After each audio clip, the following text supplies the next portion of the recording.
What's up, guys? Welcome back to the podcast. And today, all we're gonna do is review yesterday's 2 NHL games. That's really it. That's the extent of it. Yeah.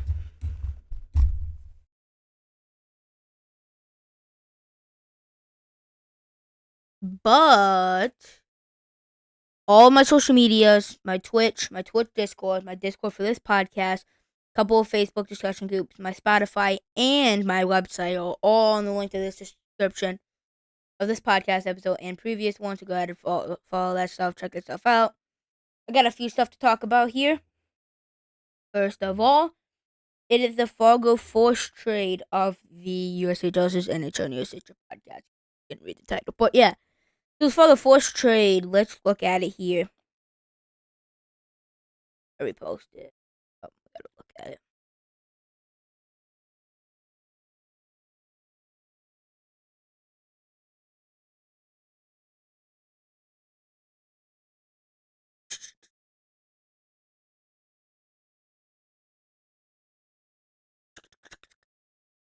Trying to find it here. It should be here.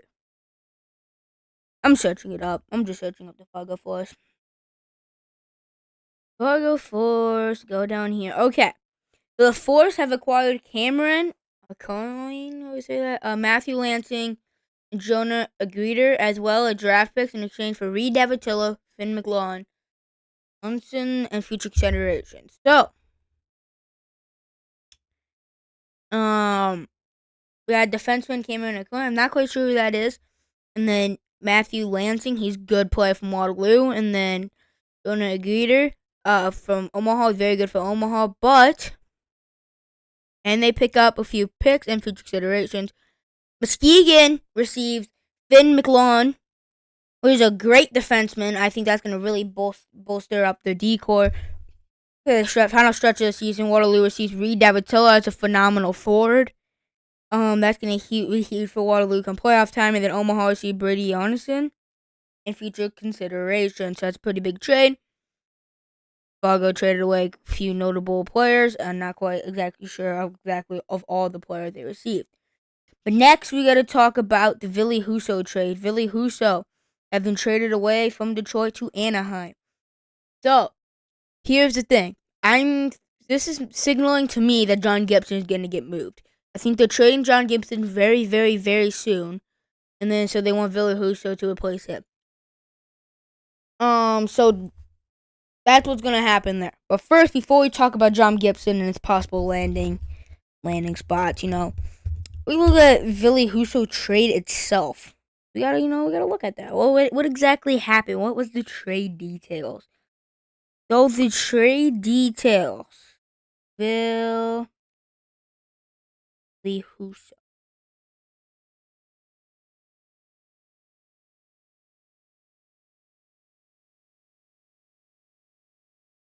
Click on here. Daily Face Off is where I'm getting this info from. So a very reliable source. Alright.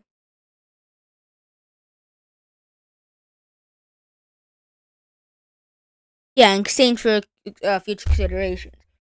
So, yeah, if you look here, so Gibson, assuming he does get traded, which is very likely at this point, knowing they made that trade, John Gibson's likely to go to places like Edmonton is the most likely.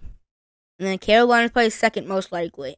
New Jersey, maybe for a temporary starter until Jacob Markstrom comes back. Possibility. Detroit, they could. I don't know. That wouldn't make much sense though, because they did trade away Ville Husso. They could have just kept Ville Husso. And then maybe Columbus if they don't trust Elvis Merzlikins. But I don't know. Those last two are very unlikely. New Jersey is a possibility, but unlikely. The Hurricanes and the Edmonton Oilers are by far the two main contenders to try to get John Gibson. As we approach the trade deadline. So yeah, there's that. And then Andrew Cott from the Red Wings is out 4 to 6 months. That sucks, dude. He was super good for the Red Wings, and I hope he's speedy recovery. And Joel Eriksson Ek was placed on IR for the Minnesota Wild. They've been beat up, and so yeah, hopefully he gets a speedy recovery too, and he gets back to playing with the Wild. Doing enough. So, yeah, that's what you guys talk about here. So let's get reviewing yesterday's 2 NHL games, and we gotta skedaddle. Jets take on the Sharks. William Eklund, 12th goal season. It's a 4-on-3 power play goals by celebrating Will Smith. 15:07 first period. The Jets hang on. The Sharks hang on like all game, right? Like they got the Jets hold an empty net with about 30 seconds left. The save by Vitek Vanacek. The rebound, Josh Morrissey. 26 seconds left on the clock. Tie game. And in overtime, Mark Scheifele, 32nd goal season by Ehlers. Kyle Connor, 133 in overtime. Not only extends the Jets' win streak to 10 games, he's also the all-time Winnipeg Jets / Atlanta Thrashers franchise goal leader. Congratulations to Mark Scheifele on doing that. And the Jets are on 10-game win streak now. They seem to be honestly unbeatable. They just outplayed the Sharks for basically entirely that game in a lot of different ways. Shots kind of prove that. Just look at the shots alone. But yeah, I mean, the Jets deserve that win. They got a late goal and they won in overtime. Jets on 10-game win streak. Their next game is tomorrow, Wednesday, versus Ottawa. I believe it's in Ottawa. It's going to be a very tough environment, very tough place to play. But we're going to have to see what Winnipeg does. If they're going to snap. Is the 10-game win streak going to get snapped, or are they going to extend it to 11 games? They look like the favorites to come out of the West right now. And them and West. But if you look at the Knights and the Kings, Trevor Moore, 9th goal season power play goal by Byfield's bench, 10:30 in first period, opens the scoring for the hosting Kings. Brendan McNabb, 4th goal season by Hurdle and Kozak, 10:26 in the second period. Mark Stone, 15th goal season by Hannafin and Howden, 16:41 second period. We go in the third period here. 2-1 Knights lead. Trevor Moore, 2nd goal of the Knights, 10th of the season by full goal and Kemper. Yes, goalie Darcy Kemper. 42 seconds in the third period. Early game tying goal. In one full goal, 15th goal of the season by Quinton Byfield, 8:31 third period. Kings take a lead. Joel Edmondson, 5th goal season by Kempe and Byfield, 15:28 in third period. 2-goal lead. And then Kevin Fiala, 23rd goal season by Kempe and Byfield, 17:41 in the third period. 21 saves and 23 shots against for Darcy Kemper. Great performance by him. 4 goals in the third period for the Kings. I went 2 for 2 in predictions on that night. W predictions, by the way. In case you didn't know, the only place you get my daily NHL and USHL predictions is on my Facebook page, the Intermission Podcast blog. Go ahead and follow that if you haven't already. But yeah, quick shout out there. But yeah, you should really follow that, because not only is that the only place you get my daily NHL and USHL predictions, the only place you know right before I go live, which is turn on post notifications to the channel, which we definitely should do that. But assuming you didn't, that's the only place you can know right before I go live. Definitely follow that page. But yeah. So, yeah, I mean, that's it. Pretty short. I mean,